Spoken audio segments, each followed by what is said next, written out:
Bismillahirrahmanirrahim. Bismillahirrahmanirrahim. Assalamualaikum warahmatullahi wabarakatuh. Waalaikumsalam warahmatullahi Alhamdulillahirabbil alamin. Alhamdulillahi ala ihsanih. Wasyukru lahu ala taufiqihi wa amtinanih. Asyhadu an la ilaha illallah wahdahu la syarikalah ta'ziman li sya'nih wa asyhadu anna Muhammadan abduhu wa rasuluh ad-da'i ila ridwanih. Allahumma salli wa sallim ala sayyidina Muhammadin wa ala alihi wa ashabihi wa ikhwanih, amma ba'd. Saudaraku yang dirahmati Allah, alhamdulillah senang sekali pada malam ini berjumpa kembali dalam ngobrol muamalah dalam rumah.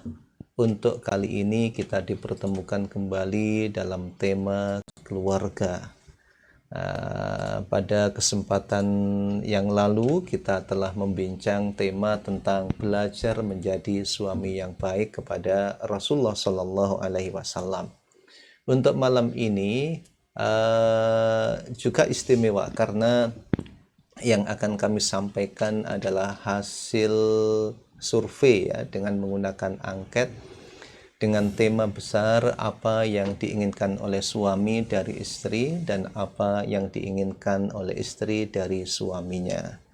Tentunya ketika ingin membangun rumah tangga yang sakinah mawaddah warahmah, yang dibalut oleh harmonisasi antara suami istri, diperlukan sikap ta'aruf, saling mengenal, kemudian saling memahami serta saling meringankan. Untuk bisa melakukan tiga hal itu tentunya masing-masing pasangan perlu memahami dan perlu mengetahui apa yang diinginkan oleh pasangannya untuk kemudian berusaha semaksimal mungkin memenuhi yang diinginkan oleh orang yang ia cintai itu. Tema ini sangat penting bagi siapa saja yang menginginkan keutuhan rumah tangga. Tentunya ketika dipertemukan laki-laki dan perempuan dalam ikatan rumah tangga yang dilatar belakangi oleh perbedaan dalam banyak aspek ya, beda latar belakang keluarga, beda pendidikan keluarganya, beda pula pendidikan formalnya, beda pula dari status sosialnya, termasuk juga beda kecenderungannya. Mempertemukan dua pasangan yang berbeda ini tidak mudah, tetapi dengan kemauan yang kuat untuk memahami keinginan masing-masing, untuk kemudian berusaha memenuhi apa yang diinginkan oleh pasangannya, itu menjadi salah satu kunci sukses membangun harmonisasi rumah tangga. Pada malam ini seperti yang saya sampaikan agak istimewa ya, karena yang akan kami sampaikan adalah hasil survei yang dilakukan oleh seorang hakim agama ya. Kalau di Indonesia diistilahkan dengan hakim agama. Kalau di Arab disebut dengan salah satu qudat asy-syar'iyyin ya. Ya, kita lebih mudahnya menggunakan istilah salah seorang hakim agama yang banyak berinteraksi dengan masalah-masalah rumah tangga, baik rumah tangga yang menghadapi keretakan rumah tangga ataukah yang sudah menemukan jalan terbaik menjalin masa depannya. Yang dilakukan oleh hakim ini unik ya. Beliau menyebar angket kepada 200 pasangan, artinya kepada 200 suami, kemudian juga 200 istri dengan latar belakang yang beragam. Ada di antara yang menerima angket itu ya, ada profesor, kemudian ada juga orang biasa. Dari sisi status sosial juga demikian, ada yang kelas atas, ada yang kelas menengah, ada juga orang yang biasa-biasa saja. Demikian pula dari sisi usia juga beragam, termasuk juga usia berumah tangganya pun juga beragam. Yang menarik adalah di dalam angket itu ada 4 pertanyaan ya. Pertanyaan yang pertama adalah apa yang paling diinginkan oleh suami, di nomor 1 ya, apa yang menjadi nomor satu yang paling diinginkan oleh suami dari istrinya, termasuk juga apa yang menjadi nomor satu yang paling diinginkan oleh istri dari suaminya. Pertanyaan yang kedua, apa yang diinginkan nomor dua oleh suami atau juga oleh istri dari pasangannya. Dan yang ketiga, pertanyaan apa yang ditempatkan di peringkat ketiga yang paling diinginkan oleh dua pasangan itu dari pasangannya. Dan pertanyaan yang keempat adalah apa yang paling akhir yang diinginkan oleh suami dari istrinya dan yang diinginkan istri dari suaminya. Kemudian dalam angket itu juga disebutkan beberapa poin ya, beberapa poin dari jawabannya ada pilihan-pilihan ya. Saya bacakan pilihan-pilihannya ya. Pilihan yang pertama adalah memenuhi makanan, yang kedua menyiapkan dan mencukupi harta, yang ketiga merasa aman ya, perasaan aman, yang keempat saling menghormati, kemudian yang kelima saling mempercayai, kemudian yang keenam ucapan-ucapan yang baik, kemudian yang ketujuh manja, yang kedelapan toleran dan memaafkan, yang kesembilan bertanggung jawab, yang kesepuluh ngobrol, yang kesebelas mengungkapkan perasaan, dan yang ke-12 memberi perhatian terhadap rumah ya. Ini pilihan-pilihan jawaban yang diajukan di dalam angket tersebut untuk menjawab 4 pertanyaan tadi. Dari 12 urutan tadi, mana yang menempati urutan pertama, mana yang menempati urutan yang kedua, dan mana yang menempati urutan yang ketiga, dan mana yang paling akhir yang menunjukkan apa yang diinginkan oleh suami dari istrinya. Nah, malam ini kami akan membacakan. Ini sebetulnya lebih menarik lagi kalau angket ini juga kami sebar kepada para pemirsa untuk kemudian kita bacakan. Suatu saat akan kita coba ya. Tetapi untuk malam ini, apa yang sudah dihasilkan di dalam angket tersebut akan kita diskusikan bersama. Saya akan membacakan apa yang diinginkan oleh suami dan istri saya akan menyampaikan apa yang paling diinginkan oleh istri, termasuk nanti apa yang paling diinginkan terakhir oleh istri dari suaminya. Para pemirsa yang dirahmati Allah, kita mulai ya. Bentar dulu. Ya. Ada yang menarik di sini kalau saya lihat ya dari kacamata sebagai seorang wanita. Jadi tadi sebenarnya sudah disinggung, tapi saya ingin menegaskan saja. Jadi kita bicara sekarang bukan sekedar apa yang diinginkan. Kalau apa yang diinginkan, kita banyak punya keinginan. Suami juga banyak punya keinginan. Tapi kita belajar ya sekarang yang paling yang paling dibutuhkan. Jadi kita melihat prioritas sekarang.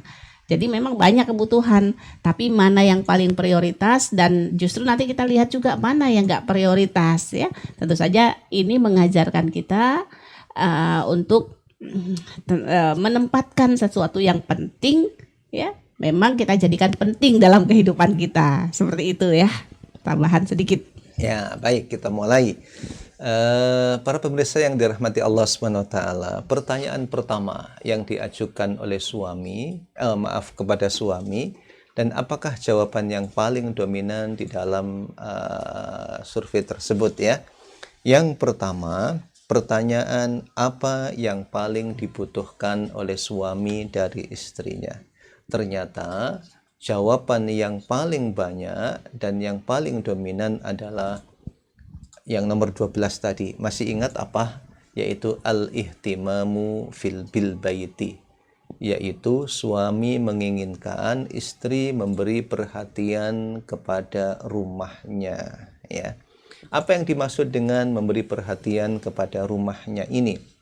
Kalau konteks sekarang kita dihadapkan pada kehidupan seorang istri ya. Ada istri yang memiliki kesibukan di luar rumah dengan aktivitas kerja dan profesionalnya, atau juga sebagai pedagang dan pebisnis misalnya, Tapi ada juga istri yang tidak disibukkan dengan aktivitas pekerjaan, ya. Dari dua tipe istri ini sebetulnya satu hal kalau menurut hasil angket ini adalah istri memberikan perhatian kepada keluarga.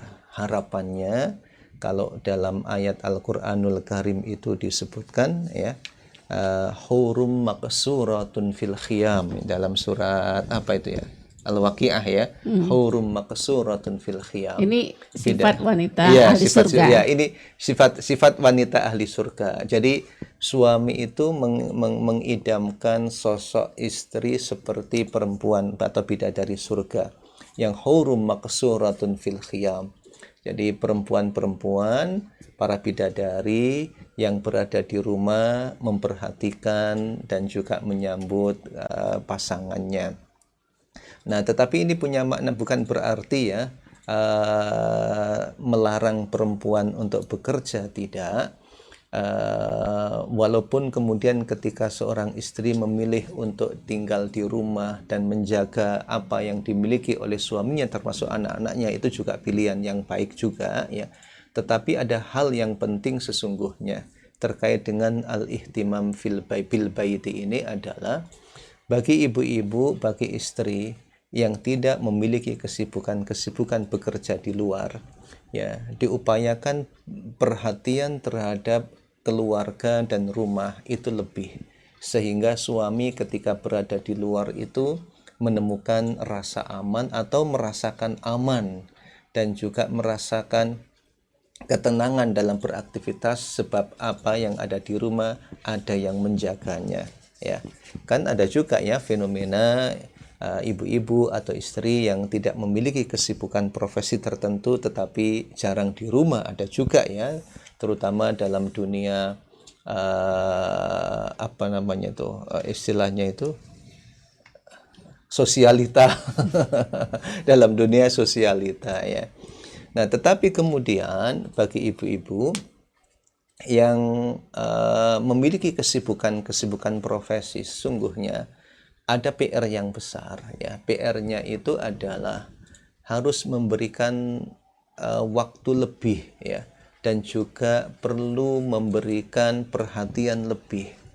Kalau misalnya, dan ini pernah juga kita diskusikan bersama, ya, kalau misalnya tidak bekerja, seorang istri bangun jam 4 pagi untuk menyiapkan keperluan rumah tangga, maka apabila bekerja tentunya persiapan harus lebih dini lagi agar rumah turut terperhatikan, tapi juga pekerjaan tidak terbengkalai, ya. Jadi kita mencoba menjembatani dua fenomena yang dialami dan juga dilakukan oleh para ibu dan juga para istri dewasa ini. Ada yang tidak memiliki kesibukan profesi tertentu dan ada yang memiliki kesibukan profesi tertentu, ya.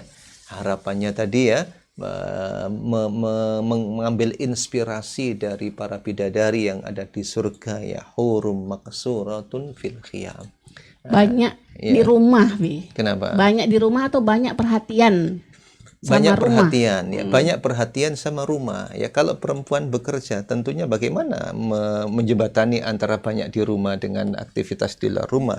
Maka di sini, Enggak, kalau tadi wanita surga tadi itu kan iya, digambarkan banyak di, ya, banyak hurum di rumah. maqsuratun fil khiyam. Ya, kalau itu perempuan di surga seperti itu, karena memang jangankan perempuan, ya, para suami pun juga banyak di rumah pada saat itu karena tidak ada aktivitas di luar rumah, karena dunia surga adalah darul jaza, ya, tempat untuk menerima segala balasan, sedangkan dunia merupakan darul amal yang harus Ini melakukan cocok nggak? aktivitas. Cocok nggak sama Abi nih? Jadi Apa? yang paling diharapkan seorang suami Iya. dari seorang istri. Sebagai seorang lelaki, sebagai seorang suami, ya, sangat cocok bahwa istri memberi perhatian sehingga ketika suami berada di luar merasa tenang. Oh, anak saya ada yang memperhatikan, anak saya ada yang menjaga, Oh, kemudian harta saya, ada tak hartanya? Buku. ada ada yang menjaga, tidak ada rasa khawatir. Kalau istilah Rasulullah itu ketika ditinggal rumah itu dalam kondisi aman dan juga dalam keadaan aman. Begitu. Iya, ibu-ibu, ini ya, saya apa ini? Ya ini kan sebenarnya termasuk saya ya, tapi saya rasa inilah penting kita ketahui ini. Ya, ternyata yang paling dibutuhkan dari 200 saya rasa cukup mewakili ya. Ternyata yang paling dibutuhkan dari kita adalah perhatian kita ke rumah. Perhatian di rumah itu termasuk ke anak-anak, termasuk ke urusan-urusan yang terkait dengan rumah ya. Jadi jangan sampai gitu loh. Perhatian kita sebagai seorang wanita lebih besar kepada perhatian yang di luar rumah. Gitu ya. Nah, otomatis sebenarnya ketika kita punya tanggung jawab di luar rumah ya, tentu saja kita juga harus punya perhatian ya, tetapi ya itu harapannya memang jangan sampai kewajiban yang utama kita sebagai wanita, sebagai pemimpin gitu kan di rumahnya, di rumah tangga, di rumah suaminya, ini kemudian kita jadikan nomor sekian, padahal justru ini yang paling dibutuhkan oleh suami kita gitu ya. Kalau yang dibutuhkan Umi kepada Abi, Nah, ini kita pakai hasil survei dulu. Nanti kita lihat. Bisa saja tentu saja terjadi diskusi, mungkin saja gitu ya. Nah, di sini Umi kan kita kan sepakat bahwa yang kita sampaikan ini bukan dari kita, tapi nanti sekali-kali kita boleh nanya lah gitu ya. Dan boleh ada diskusi tentu saja. Maksudnya diskusi itu mungkin biar kita lebih paham mungkin begitu loh. Monggo nanti kalau dari peserta punya pendapat juga silakan, kita bisa mencoba nanti menganalisa ya bersama-sama kira-kira udah tepat belum ini yang menjadi kebutuhan yang nomor 1 dan tingkatan-tingkatannya tadi. Kalau hasil survei di sini yang paling dibutuhkan seorang istri dari suaminya adalah tahammul al-mas'uliyah. Apa itu artinya, Wi? tanggung jawab, bertanggung jawab. Bertanggung jawab ya, mengambil apa namanya tanggung jawab itu ya di dalam dirinya gitu loh. Nah, menanggung tanggung jawab seperti itu. Ya, dirasa tepat sekali ya.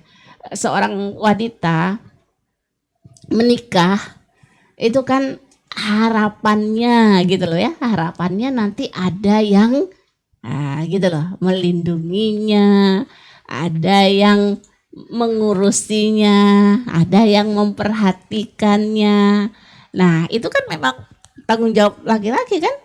Nah, ini jadi rasa tanggung jawab ya. Ini tentu saja bukan bicara uang ya, Bi ya. Bukan. Nanti ada ternyata tanggung jawab dalam arti luas ya. Tanggung jawab dalam arti luas. Bahkan tanggung jawab yang dimaksud bagi seorang istri terhadap suami adalah tanggung jawab untuk menyelamatkan kehidupan rumah tangga. Ya, kalau kita ingat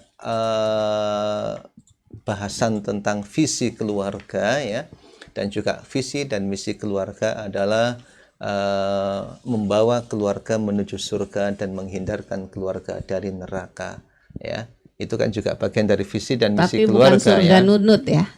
Bukan. Dan bagian dari tanggung jawab itu diantaranya kan ya, memang diantaranya adalah tanggung jawab nafkah, kemudian tanggung jawab tarbiyah atau mendidik istri, dan juga mengarahkan pada kebaikan, dan juga pendidikan pada keluarga itu ya. Jadi tahammulun mas'uliyah, bertanggung jawab. Nah, kalau misalnya punya anak ya bertanggung jawab, kalau punya istri ya bertanggung jawab, kalau punya keluarga ya bertanggung jawab, tidak membiarkan keluarganya atau orang-orang yang menjadi tanggung jawabnya.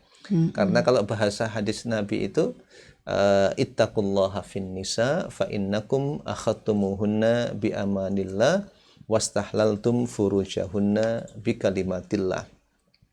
Bertakwalah kepada Allah dalam mengurus kehidupan rumah tangga, kehidupan istri, karena kalian mengambil mereka sebagai pasangan hidup itu dengan amanah Allah, dan menjadikan hubungan menjadi halal ya laki-laki dan perempuan itu dengan kalimat Allah Subhanahu wa taala ya. Dan Jadi namanya rumah tangga kan itu ya organisasi paling kecil ya namanya. kalau dari situ Mi misalnya kalau menurut Umi bagaimana? Yang pertama memang tanggung jawab ya. Iya, dan ini sesuai sekali ya dengan hadis bahwa ketika kita sudah berdua gitu loh ya, apalagi nanti sudah punya anak, kan harus jelas siapa yang pemimpinnya kan gitu loh ya. Siapa yang paling bertanggung jawab gitu loh. Nah, perempuan ini berat sekali nih kalau dialah yang harus bertanggung jawab, dialah yang perempuan tuh siap kerja sebenarnya, siap mau ngapain saja siap. Tetapi kalau dialah yang harus menjadi pimpinan yang bertanggung jawab itu agak berat tentu saja. Dan ya memang yang dicari seorang wanita dengan berumah tangga itu dia mencari ada orang yang bisa ngayomi gitu loh. Ya, ada orang yang masang badan istilahnya. Nggak masalah kalau dia nanti harus dia yang harus bekerja urusan dalam rumah tangga itu sebenarnya nggak masalah, tapi dia perlu sosok nih gitu ya. Kita perlu sosok kalau ini loh pemimpin aku gitu loh. Ini loh orang yang kemudian aku bisa jadikan sandaran. Boleh nggak? Nggak boleh ya, bersandar harus pada Allah.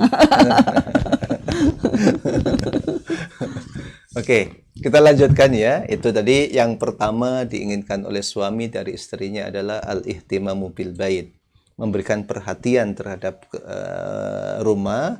Kemudian kalau yang diinginkan oleh istri adalah al-mas'uliyah, tanggung jawab. Nah, sekarang nih, pertanyaan yang kedua itu adalah apa peringkat kedua yang paling diinginkan oleh seorang suami dari istrinya? Ternyata hasilnya itu adalah survei mengatakan survei mengatakan al-atifatu wa idharu al-masyair.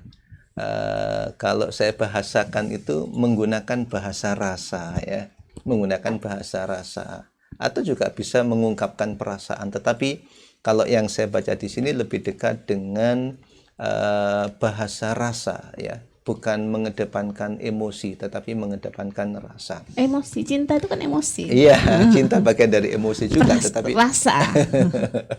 saya teringat dengan satu tulisan yang ditulis oleh seorang tadi belum jelaskan Mesir artinya. itu ya. Ya, jadi bahasanya itu begini. Adzauq sulukur ruh ya. Rasa itu perilaku spiritual atau perilaku ruhani. Maksudnya apa? Kalau fisik ini kan perilaku material ya. Kita melangkah, kita berbuat itu perilaku. Tetapi kalau rasa, artinya semakin tinggi keimanan seseorang itu, rasa dan sensitifnya itu sangat peka ya, sangat peka. Nah, dikaitkan dengan persoalan ini, ada satu ayat yang diungkap di dalam penjelasan hasil survei ini adalah mengutip firman Allah surat Al-Waqiah ayat 37. Apa itu uruban atsroba? Apa yang dimaksud dengan al-urub? Apa al-mar'atu al-urub? Kalau di dalam terjemah ayat ini, yaitu yang penuh kasih sayang, penuh cinta kasih, perempuan yang penuh rasa cinta serta yang sebaya ya, yang sebaya. Apa yang dimaksud dengan kalimat ini? Bahwa perempuan yang sosok istri yang diinginkan oleh suami itu adalah perempuan yang penyayang, perempuan yang penuh cinta, perempuan yang selalu ingin mendekatkan diri kepada suami baik dengan perkataan maupun perbuatan. Artinya, menghadapi masalah apapun ketika berhadapan dengan suami, suasana seperti inilah yang dihadirkan. Kenapa demikian? Suami memang lebih banyak di luar, dan ketika berada di luar tentu berhadapan dengan banyak tekanan ya, berhadapan dengan banyak masalah, tekanan di tempat kerja, tekanan dan juga masalah dengan teman sejawat. Nah, persoalan-persoalan yang dihadapi cukup banyak. Nah, yang dibutuhkan dalam suasana seperti itu adalah ungkapan-ungkapan tulus penuh cinta, ucapan-ucapan yang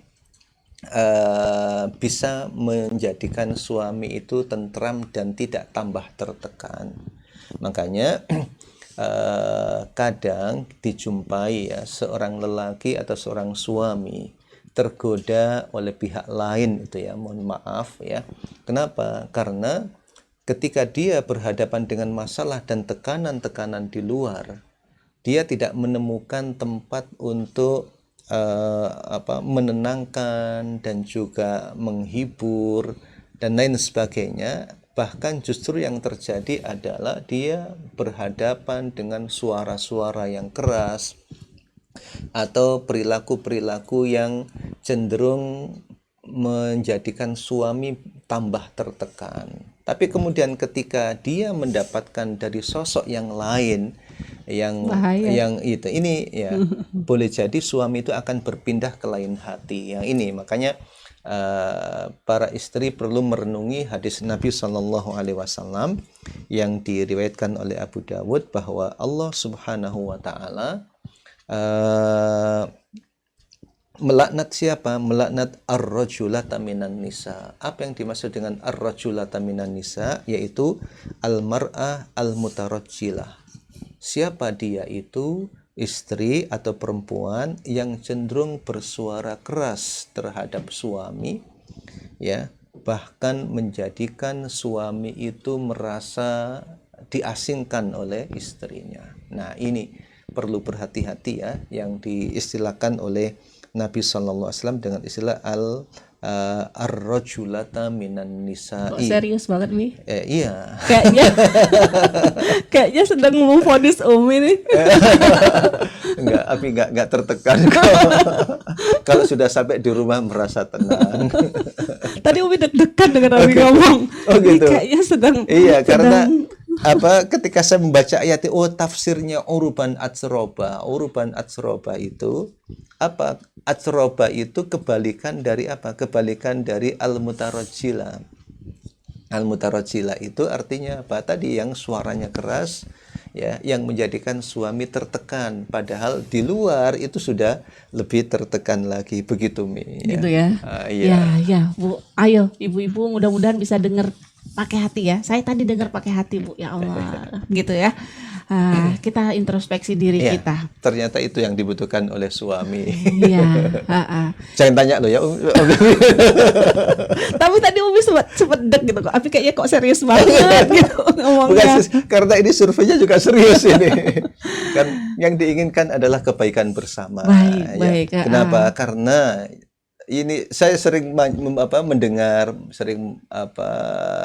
mendengar cerita, kemudian membaca persoalan-persoalan suami berpindah ke lain hati itu kenapa? Karena menemukan kelembutan ucapan, kelembutan sikap itu tidak di rumahnya, tetapi di tempat yang lain. Sehingga apa yang dia ketertekan yang ada di tempat kerja dan lain sebagainya, dia menemukan solusinya. Sampai-sampai Rasulullah Shallallahu Alaihi Wasallam itu dalam sebuah hadis yang hasan li ghairihi itu menyebutkan begini. Mana tadi ya, ini bukan survei saya sebabnya ya, ada hadis yang menarik ya, bahwa Rasulullah itu mengatakan ala ukhbirukum bi khairi nisaikum, maukah aku tunjukkan istri terbaik, termasuk dalam kategori nisa'u ahlil jannah, istri penghuni surga. Apa kata Nabi? Yaitu kullu wadudin waludin idza ghadibat au usi'a ilaiha qalat hadhihi yadiya fi yadik la aktahilu bi ghamdin hatta taradha. Jadi istri ini bilang begini, seorang istri terbaik dan menjadi nisa'u ahlil jannah adalah ketika istri itu marah atau suami marah kepadanya. Penuh cinta dulu tadi. Wadud lah. Ya, yang paling baik adalah kullu wadudin. Wadud itu artinya penuh kasih sayang. Walud banyak anak ya. Kemudian idza ghadibat au usi'a ilaiha, ketika istri ini marah atau suami marah kepadanya, dia mengatakan, wahai suamiku, tanganku ada di tanganmu. kalau kamu marah, aku tidak bisa memejamkan mata hingga engkau ridho kepadaku. Begitu nih, Iya. Masya Allah. Cuman ini Ya. masalahnya tadi ya wadud sih wadud. Terus walud banyak anak. Biasanya kalau udah banyak anak kasih sayangnya tumpah ke anak. Apa namanya? Iya, Ungkapan cinta kasih sayang full buat anak. jadi gitu ya alasannya, Mi. Kadang-kadang nanti abinya nggak kebagian gitu Oh, ya. iya. Harus rebutan dulu sama anak. Iya. Berarti nanti kita kalau gitu apa yang diingat kalau istri dari suami yang kedua ya. Tapi ini penting ya. Iya, iya, Yang kita penting. inginkan ini Bapak Ibu yang dirahmati Allah adalah keharmonisan rumah tangga, kelangsungan keluarga. Kalau memang ingin langgeng maka itu caranya. Ternyata itu yang dibutuhkan oleh suami. Ayo, ibu-ibu kita bangkit. Saya belajar ini dari sini, dari hasil survei ini saya mendapat manfaat. Saya juga ya. ngajak bapak-bapak, ayo bangkit. Tapi yang pertama tanggung jawab ya. Iya, ungkapan cinta ya karena apa ya? Saya kok tiba-tiba teringat gitu loh. Saya kan punya anak 2 generasi ya, ada generasi besar, ada yang udah kuliah, ada generasi kecil. Nah, kakak-kakaknya itu pengalaman saya tuh suka gini kan, apa namanya? Kalau 2 itu yang deket gitu ya, mesti yang satu bilang Umi cuman sayang sama kakak. Nanti kakak bilang Kak Umi cuman sayang sama adik. Aduh rasanya Umi gimana lagi ya udah digombal itu loh. Omongan cinta kasih sayang itu udah digombal gitu masih dianggap kurang gitu loh. Kalau anak-anak kan ekspresif gitu ya. Aku nggak disayang, aku bukan yang paling disayang. Nah seperti itu. Saya berpikir jangan-jangan nih asik sama anak-anak saja gitu loh ya. Nggak pernah mengumbar ini nanti buat suami. Jadi Nanti Abi tunggu. Jadi ya ternyata ini kebutuhan suami ya. Jadi memang wadud itu yang penuh cinta kasih ya, ditunjukkan. Nggak cukup dia Allah udah punya anak 2 masih kayak gitu-gitu aja, nggak cukup ternyata ya, karena yang di luar sana Berarti digencar. istilah-istilah walau wis tuwek aja nggak bisa begitu ya ternyata ya. Atau anak wis akeh sik kaken pola, nah, berarti nggak. Nah, berarti ungkapan-ungkapan seperti ini perlu dihilangkan ya. Iya. Karena boleh jadi semakin tua suami itu semakin seperti anak-anak lo ya. Anak sulung. Ya, sekarang apa Mi yang kedua yang Yang diinginkan oleh istri? kedua yang paling dibutuhkan ya, kebutuhan kedua oleh seorang istri dari suami adalah asy'ur bil amni, perasaan aman. Ya. Makanya tugas Abi kan ngunci pintu, kunci jendela.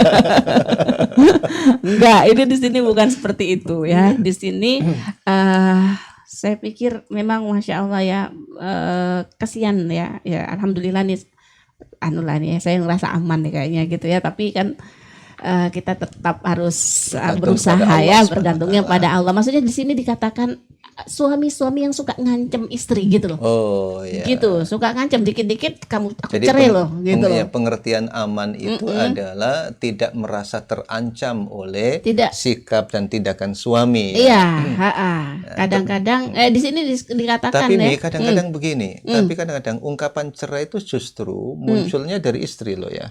Makanya di Iya. antara hikmahnya itu adalah kenapa talak itu di tangan suami bukan di tangan istri. Sebab kalau talak di tangan istri maka istri akan bisa mentalak 1000 kali suaminya itu. Sehari. Iya. Tapi memang kadang ya ada sosok suami yang suka mengancam istri ya, mengancam secara fisik atau mengancam secara mental dan lain sebagainya. Artinya yang dimaksud dengan aman ini kan berarti aman keberadaannya. Keberadaannya aman, Kemudian enggak aman hubungannya. dan dia merasa aman bahwa dia punya posisi yang tinggi di sisi suaminya gitu loh. Oke. Dia bukan apa ya, bukan yang kita ngerasa ini aduh kayaknya ini aku nggak aman nih posisiku tuh. Suamiku bisa apa sewaktu-waktu bisa gimana, bisa menelantarkan gitu ya, bisa mencerai. Di sini termasuk di sini diulang-ulang. Suami yang suka ngancam kalau begini udah kita bubar saja. Kalau sudah gini, itu memang nggak jatuh ya kalau masih digantung gitu loh. Nah ini jadi tidak ada perasaan aman ya seorang istri dengan posisi dia gitu loh. Jadi seolah-olah dia bisa kapan saja karena memang cerai itu kan di tangan suami kan. Nah, jadi dia merasa bahwa suaminya tidak punya komitmen kuat gitu loh ya, menjaga keutuhan rumah tangga. Ini lebih ke situ nih. Oh iya, Nah, iya, iya. termasuk juga tadi tambahan posisi ya kan. Mungkin konteksnya lebih kita pahami karena survei ini kan dilakukan di negeri Arab ya. Sebenarnya kan dominasi laki-laki Iya, sangat-sangat iya, kuat di iya, sana ya. iya. Dominasinya sangat kuat. Jadi kesalahan kecil istri saja Iya, ya ya bisa tingkat kemarahannya luar biasa. Ya, biasanya boleh jadi suami begitu. begitu kalau Iya. di sana. Hmm. Termasuk anu ya, dia dianggap rendah gitu. Kan sering juga ya di hadapan anak-anak dia suami cenderung gitu loh mengatakan, nah ibumu ini nggak pinter gitu loh, ibu ini ketinggalan zaman. Nah seperti itu juga perasaan yang tidak membuat wanita itu tidak merasa aman, merasa dia nggak pede gitu loh, posisi dia tidak kuat. Kalau Abi bilang ini gaptek ini nggak mungkin. Itu mah udah Umi terima sejak menikah dulu.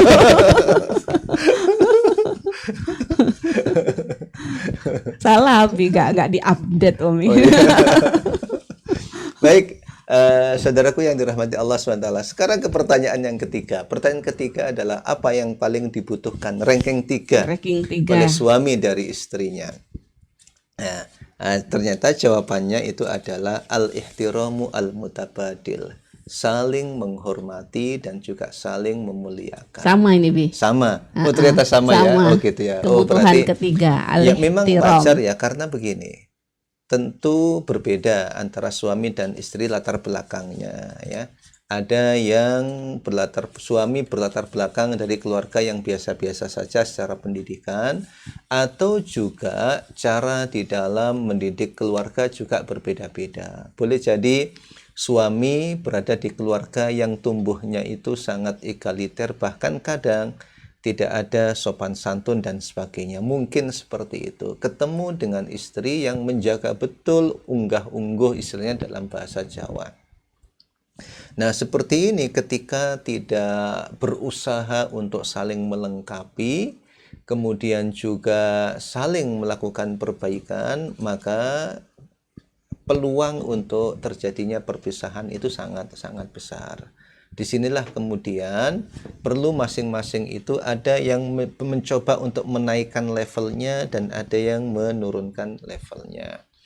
Satu contoh yang disebutkan di dalam kajian ini adalah Asma binti Abu Bakar radhiyallahu anhuma. Asma ini putri dari Abu Bakar. Kita tahu siapa beliau. Beliau adalah seorang pedagang yang sukses juga ya, Abu Bakar ini.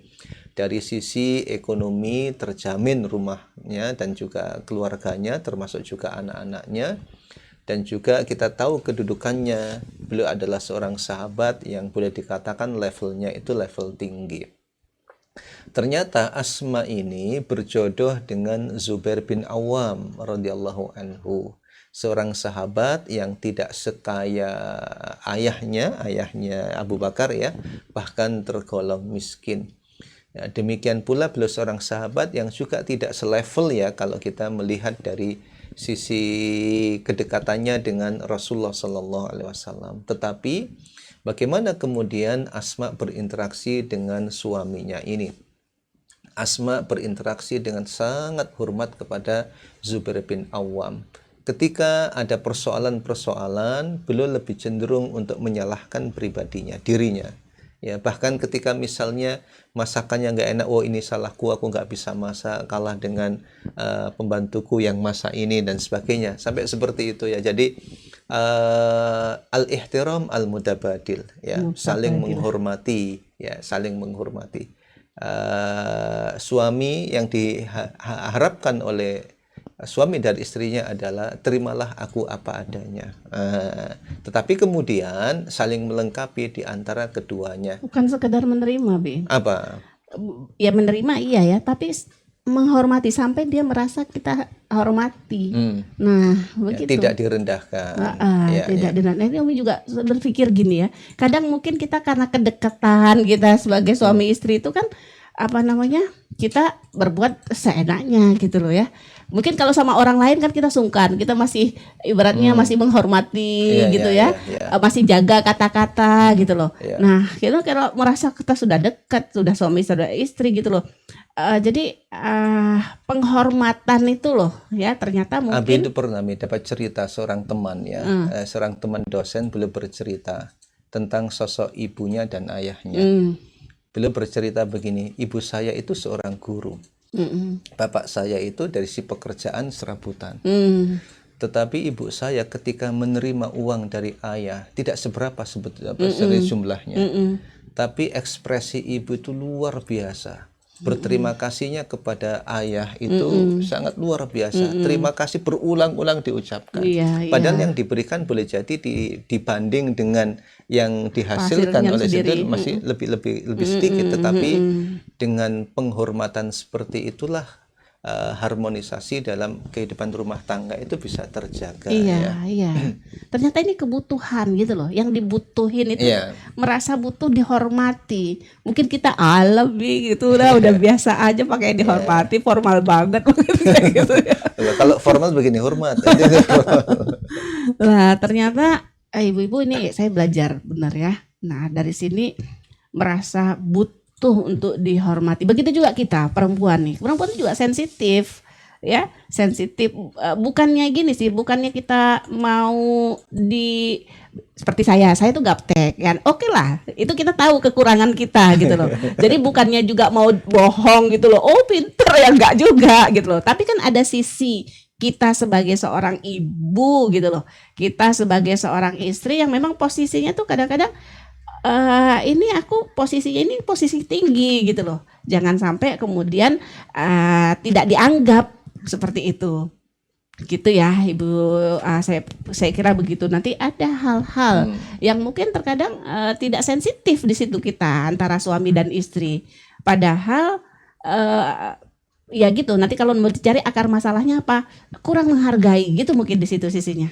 Ya, kurang menghargai, kurang dihormati gitu loh. Bukan minta dihormati begitu ya, tapi dikasih tempatnya. Bukan dikasih panggung ya. Dikasih tempat ya sesuai dengan posisi dia. Kalau minta panggung lah susah, nanti disewakan panggung. Baik, yang keempat ya, ini pertanyaan terakhir adalah yang paling akhir urutan yang dibutuhkan oleh suami itu apa? Paling akhir. Berarti kalau suami begini, kalau yang hasilnya itu adalah uang. Artinya suami itu tidak terlalu butuh uang dari istri atau tidak terlalu membutuhkan uang istrinya. Iya. Nah, itu. Iya. Ya begitu. Jangan sampai kebalik kan? Iya. Apa namanya? Istri merasa aku harus kerja ini gitu loh. Iya kan sekarang kan gitu. Aku harus kerja, aku harus dukung suami, harus membantu untuk menghidupkan rumah tangga. Itu yang lebih dikejar daripada memperhatikan rumah tadi gitu loh. Padahal memperhatikan rumah nomor satu. Kami bukan mengharami kerja karena memang wanita bekerja tidak haram gitu ya. Wanita kerja boleh karena banyak jenis-jenis pekerjaan yang membutuhkan perempuan. Iya, bukan. Nah, di sini tadi yang saya katakan urutan itu tadi. Hanya saja ketika ibu-ibu, para istri berusaha mencari uang, maka kalau menurut hasil survei ini adalah para suami itu tidak terlalu butuh uang dari istrinya. Gitu. Tapi yang butuh istrinya gimana? Nah makanya coba yang terakhir apa? Kalau di sini yang paling akhir ya dibutuhkan seorang istri dari suami, taufirut to'am. Taufirut to'am. Oh berarti nggak makan nggak apa-apa. Ya, tetap itu dibutuhkan. Taufirut to'am itu suami menyediakan makan. Nah, ya artinya makanan pokok ya. Maksudnya ya pangan, kebutuhan untuk. Tapi sekarang nggak disiapin pangan kok, langsung dikasih aplikasi GoFood. Self service. Ya ini juga para suami kadang-kadang karena yang dia bayangin yang dibutuhin suami istrinya tuh ya uang gitu ya. Di sini kan masuk uang lah di sini ya, apa namanya harta gitu loh. Sehingga dia menghabiskan waktu 12 jam sekian jam untuk di luar dan melupakan tanggung jawab tadi. Jadi tanggung jawab tuh bukan masalah uang saja loh. Ya, Tanggung jawab itu rasanya lebih kepada itu tadi Bi ya. Tanggung jawab tuh secara apa tadi? Abi bilang perasaan gitu ya. Rasa bahwa ada yang bertanggung jawab terhadap dirinya gitu loh. Nah, ini kalau coba bayangkan keluar terus lebih banyak di luarnya, kalau di dalam juga kemudian tidak mengambil posisi sebagai tanggung jawab, nggak pernah tahu mau urusan anaknya gimana kayak mau ini gimana. Nah, sehingga dia merasa dia sendiri, nggak ada yang membantu dia dengan tanggung jawab dia, padahal itu tanggung jawab suami loh gitu kan. Anak tanggung jawab suami nomor satu dengan alasan nyari uang gitu loh. Ini berarti keliru, tidak sesuai dengan prioritas ya, yang memang seharusnya yang lebih dibutuhkan istri itu adalah yang pertama tadi, rasa suami yang bertanggung jawab dengan semua kebutuhan. iya. Jadi ini Bapak Ibu, para pemirsa yang dirahmati Allah Subhanahu wa taala, hasil survei yang dilakukan oleh salah seorang hakim agama di salah satu negara Arab. Beliau menyebar angket ke 200 pasangan ya. 200 suami dan 200 istri dengan beragam kriteria tadi itu, dari sisi pendidikan, kemudian status sosial, dari sisi kekayaan dan lain sebagainya, cukup beragam. Saya kira ini pelajaran penting bagi kita untuk mencoba memahami pasangan hidup kita, untuk kemudian belajar untuk memenuhinya demi terwujud yang diharapkan oleh Al-Quran ya, diterapkan dalam keluarga, ta'aruf, tafahum, serta takaful, saling mengenal, saling memahami, serta saling meringankan satu sama yang lain. Demikian, semoga bermanfaat. Sekarang nih kita masuk ke dunia tanya jawab. Kok dunia tanya jawab? Kalau ada hal-hal yang ingin didiskusikan, semoga bisa kita jawab dengan baik. Wallahu a'lam bishawab. Silakan, ini pertanyaan pertama. Ini pertanyaan pertama dari kajian kita pekan yang lalu ya, 2 pekan yang lalu. Assalamualaikum Ustadz Ustazah, ingin bertanya bagaimana cara membagi waktu yang ideal antara keluarga, pekerjaan, dan amanah atau bahkan waktu me time. Syukron, jazakumullah khairan kasiran. Baik, ada hadis ya, berikan semua hak ya, semua masing-masing ada haknya dan kita berikan haknya. Kalau kita sudah berikan masing-masing itu sudah haknya, insya Allah dia akan akan rata begitu loh. Jadi sebenarnya bukan masalah bagaimana ini berapa persen, ini berapa persen, ini berapa persen, bukan seperti itu ya. Tapi haknya keluarga udah kita kasih belum gitu loh. Kalau kita sudah kasih hak keluarga, nah haknya pekerjaan itu terkait itu ya, intelektual kita gitu kan, itu perlu bekerja, belajar, itu sudah dikasih belum? Kalau saya melihatnya begitu. Jadi bukan hitungan ini sekian persen, bukan ya. Tetapi kita sudah berikan hak keluarga, kita berikan. Nah, nanti mungkin dalam satu waktu ini nggak bisa harus monoton, harus saklek begitu. Boleh jadi saat satu keluarga kita yang saat ini lebih butuh kita perhatian, ya kita kasih perhatian ketika memang butuhnya sedang begitu. Saya rasa yang penting kita memahami masing-masing punya hak terhadap diri kita. Badan kita punya hak dengan diri kita, kita kasih. Nah ya, kasihnya itu kan tidak harus yang sekian persen. Kalau haknya sudah diberikan, insya Allah sudah cukup gitu loh. Banyak waktu. Iya. Insya Allah. Baik, ada satu pengalaman. Jadi pertama begini, fa'tikul ladzi haqqin haqqah, berikanlah masing-masing haknya ini secara proporsional ya tentunya, dan walaupun tidak mungkin sama ya. Ketika kita punya tanggung jawab untuk bekerja dari pagi sampai sore, saat kita tunaikan itu bukan berarti mengabaikan hak keluarga ya, tidak. Tetapi ketika kita tiba waktunya pulang ke rumah, nah ini ada pengalaman menarik ini. Saya juga kaget waktu itu. Waktu awal-awal pandemi itu kan kita lebih sering kumpul ya. Dan saat itu setelah ngaji bareng, kemudian istri nanya kepada anak-anak. Dan pertanyaan ini diawali oleh atau dimotivasi oleh satu cerita yang disampaikan oleh seorang ustadz. ketika Ustadz ini itu ketika ada acara dengan para ayah, para bapak waktu itu. Kemudian anak-anak dan juga ada anak-anak disuruh nulis apa yang paling berkesan ya dari yang dialami oleh anak ini dari ayahnya. Ternyata banyak dari anak-anak itu yang tidak bisa menulis dan juga bercerita tentang apa yang dialami dengan ayahnya pada saat itu. Kemudian apa pelajaran dari sini? Apa Mi? Pelajarannya adalah ketika anak tidak bisa bercerita tentang apa yang mengesankan dari sang ayah dalam hidupnya, itu sebagai tanda bahwa keberadaan ayah dianggap tidak ada oleh anak-anaknya, ya. Jadi keberadaan ayah dianggap tidak ada ketika anak tidak bisa bercerita. Kalau toh misalnya tidak bisa secara verbal dengan ungkapan, kan bisa dengan tulisan. Dengan tulisan saja anak tidak bisa bercerita. Waktu itu seru ya anak-anak ya. Iya. Dan ternyata saya juga kaget juga.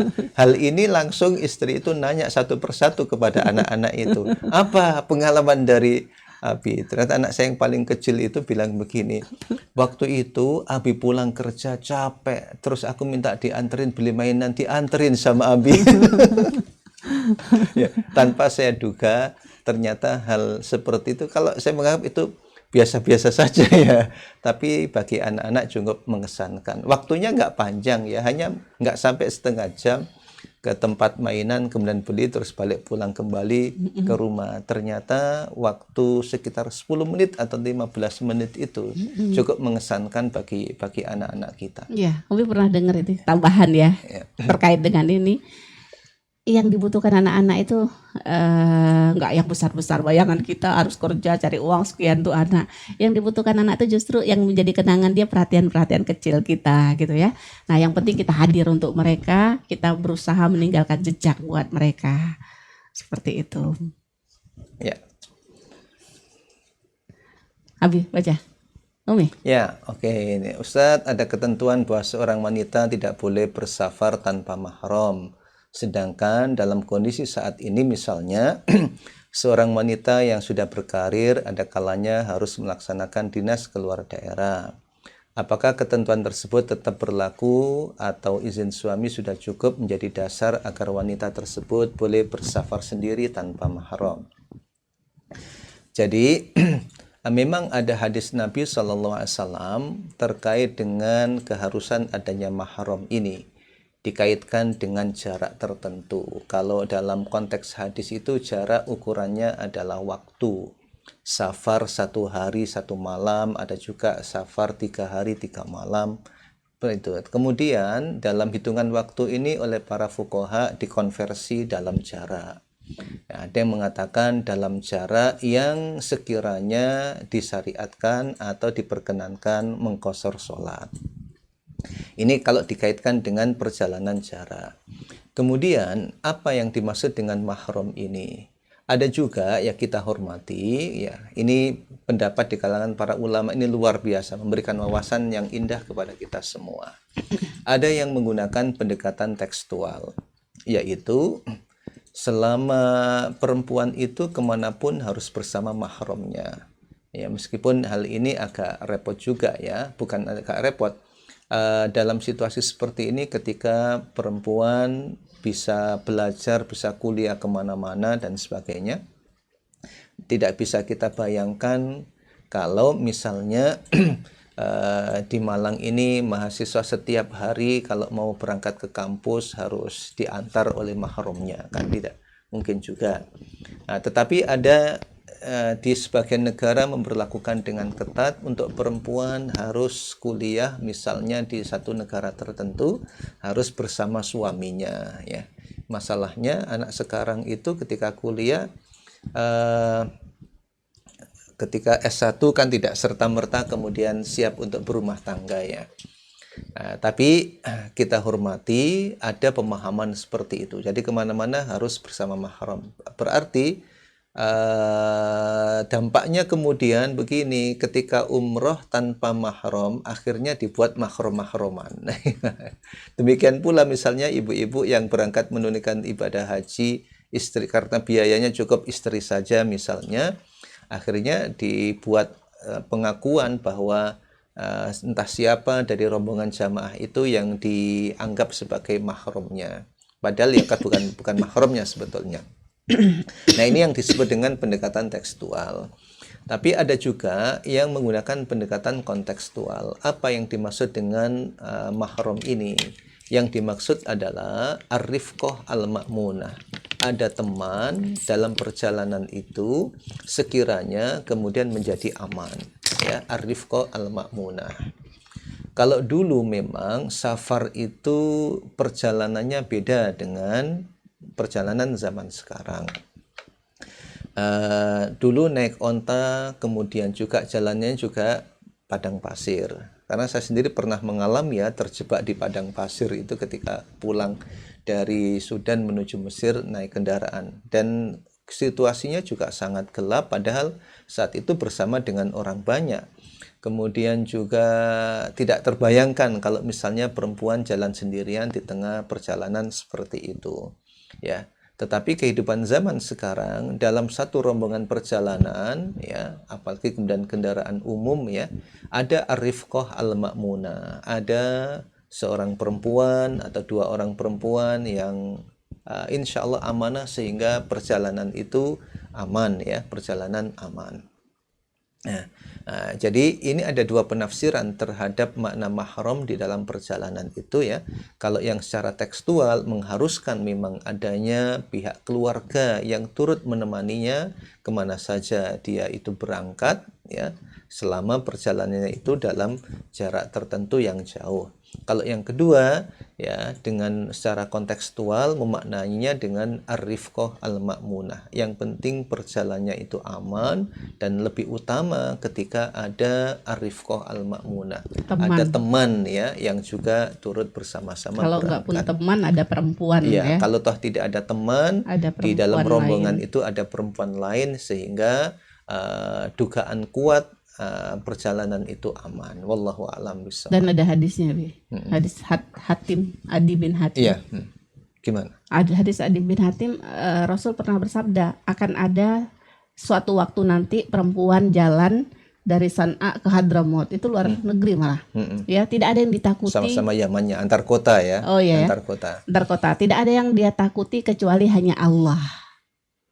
Nah, ini berarti karena nggak ada yang ditakutin berarti aman. Jadi memang begitu. Ya. Selanjutnya, Ustazah, teman saya perempuan punya karir yang bagus. Dia mengurus kedua orang tuanya dan dia mengambil keponakan untuk dirawat dari kecil sampai sekarang remaja. Waktu saya tanya kenapa belum menikah, dia jawab untuk apa? Nambah masalah. Apa yang harus disampaikan saja biar saya nggak berdebat dengan sahabat saya itu. Iya. Kita tanya ustazah ya, bukan ustaz. An-nikahu sunnati, kata Rasulullah. Nikah itu adalah sunnahku. Siapa yang tidak suka dengan sunnahku, berarti dia tidak suka dengan aku. Nauzubillah nih kalau kita digolongkan kita nggak suka ya kepada Rasulullah. Dan banyak sekali kan perintah-perintah yang lain. Gimana? Tazawwaju fa inni mukasirun bikumul umam. Gimana? Iya. Iya benar ya. Bahkan Rasul suruh banyak punya anak, punya keturunan gitu loh. Karena aku bangga kalau umat Islam ini banyak ya. Jadi tujuan asasi dari pernikahan itu memang mempunyai keturunan. Karena punya keturunan itu membanggakan Rasulullah. Ya, sampaikan seperti ini. Ya, repot, beban itu insya Allah berbanding lurus dengan pahala. Ya, berbanding lurus dengan, memang benar banyak beban, banyak tanggung jawab. Tapi kalau kita lihat pahala yang dijanjikan dengan itu semua, itu nanti akan akan terkalahkan lah. Ya, jadi jangan lihat beratnya beban, tapi lihatlah besarnya pahala. Kita kalau lihat beban dalam taklif agama ini, oh harus jadi ibu, harus merawat anak, harus hamil begitu ya. Jangan lihat kepada beratnya beban, tapi lihatlah kepada pahala yang Allah janjikan. Kalau kita udah lihat pahala, kita udah lihat apa yang Allah janjikan, tidak ada yang berat dalam kehidupan ini. Ya. Sekarang juga ada kecenderungan ya dengan dunia daring saat ini, ketika anak-anak belajar di rumah dalam rentang waktu yang cukup panjang dan melihat para orang tua merasakan betapa repotnya, ternyata muncul juga kecenderungan yang diistilahkan dengan nikah yes, anak no. Itu ada juga yang seperti itu ya, karena merasa terbebani dan tidak ingin berhadapan dengan masalah anak ini. Kalau pendekatan pahala dan juga dosa tadi sudah disampaikan. Tapi bagi kita, di samping itu ya, secara fitrah kita itu ingin punya anak dan keturunan, dan kita sesungguhnya membutuhkan. Kenapa kok membutuhkan anak dan keturunan? Karena yang kita pikirkan bukan hanya pribadi kita. Ya, kalau saya berpikir hanya untuk pribadi, maka cukup ketika saya bekerja, karir saya terus menanjak, selesai urusannya. Tetapi dalam hidup ini yang diinginkan adalah orang yang paling baik itu adalah yang paling memberi manfaat. Manfaat di sini bagi siapa? Manfaat bagi orang lain ya. Manfaat bagi orang lain itu tidak sebatas terkait dengan harta, terkait dengan karir kita, tetapi juga kontribusi kita di dalam kelangsungan generasi, kelangsungan peradaban, bahkan juga kelangsungan negara. Ini diakui ya, sekarang ini negara-negara barat ini lagi sibuk ini. Ketika apa? Ketika angka generasi tua lebih banyak dibanding dengan generasi muda. Artinya mereka mengeluarkan biaya yang cukup besar untuk usia-usia yang dalam tanda kutip yang kurang produktif, ya, membiayai mereka bukan usia-usia produktif. Kemudian juga kita secara naluri membutuhkan anak. Membutuhkan siapa? Membutuhkan anak-anak yang kelak akan meneruskan. Meneruskan siapa? Meneruskan pribadi saya, meneruskan karakter saya, meneruskan harta dan kekayaan saya. Di samping itu juga nanti kita akan membutuhkan orang-orang yang akan melayani kita, membantu kita dan sebagainya.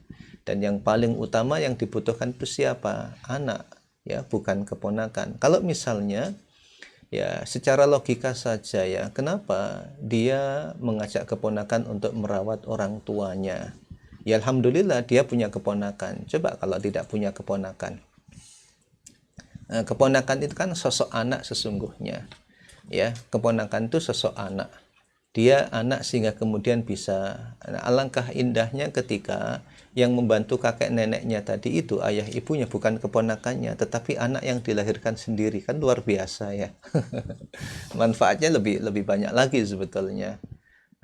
Jadi apalagi kalau dikaitkan dengan doa, kita ini kalau mengandalkan amal diri kita pribadi, sangat jauh ya, sangat jauh. Itu kalau kita mengakui kehidupan akhirat, kalau kita mengakui surga dan neraka, kita mengakui manfaat doa dan sebagainya. Yang jadi masalah ketika di dalam hati ini sudah tidak lagi percaya atau kecil kepercayaan terhadap surga dan neraka, kemudian kecil keyakinannya tentang pentingnya doa anak kepada orang tua, ya, kemudian juga pentingnya nanti keberadaan kita. Ya, kalau tidak bisa kita bayangkan ya, kalau misalnya kalau kita sudah tua, tidak punya kuasa, dan kemudian karir sudah terputus dan sebagainya, ya siapa nanti yang akan bersama kita? Saat itu uang tidak banyak bicara untuk kita ya. Yang kita butuhkan mungkin sapaan anak, yang kita butuhkan adalah tegur sapa dari cucu dan sebagainya, dan itu merupakan kenikmatan yang luar biasa meskipun saya belum merasakannya. Tapi benar ya, kalau kita dikubur lama berarti kan kita perlu anak cucu terus kan mendoakan ya, perlu doa. Jadi amal kita terputus, tapi kalau anak cucu kita tetap ada, Saya kira cicit, ya betul. tuh ngirimin pahala terus. Saya kira perlu dihentikan ya perdebatannya Kalau dilihat perdebatan terus nggak akan pernah ketemu ya. Yang penting doakan saja sekarang ya. Saya teringat ketika kemarin ada kajian kitab adab, itu ada ungkapan begini, al adabu minal abai wassalahu minallah. Adab itu dari orang tua, tapi kebaikan datangnya dari Allah Subhanahu wa taala. Apa maksudnya? Boleh jadi adab itu bisa kita sampaikan kepada teman kita, kepada anak kita. Ya, pelajaran itu bisa kita sampaikan kepada orang-orang dekat kita, termasuk teman kita tadi.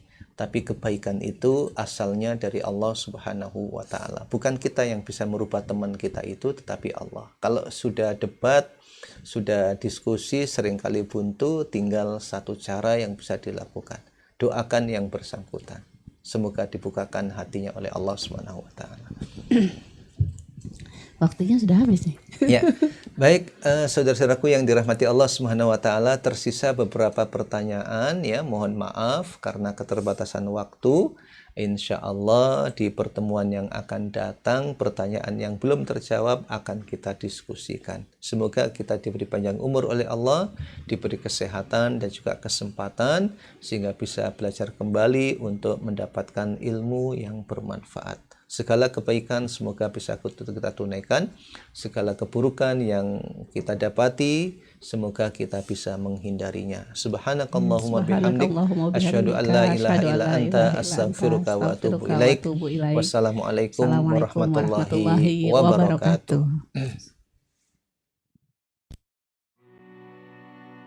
Bermula dari kelas Madrasah Al-Quran, ibu-ibu yang mengkaji Al-Quran, mencintai, merasakan nikmatnya hidup bersama Al-Quran. Lahirlah tekad, kita harus berdakwah Al-Quran. Kita harus sebarkan kecintaan, kebahagiaan hidup bersama Al-Quran. Anak-anak kita semua dapat mungkin kita dorong, kita bantu, kita fasilitasi menjadi hafizah Quran. Insya Allah di Raudatul Quran mereka akan hafal 10 juz. Bergabung di Kutab Ibadur Rahman di kelas 3 SD, anak-anak kita harapkan menjadi hafizah yang bukan saja hafal, tapi mencintai dan siap berjuang bersama kita untuk Al-Quran.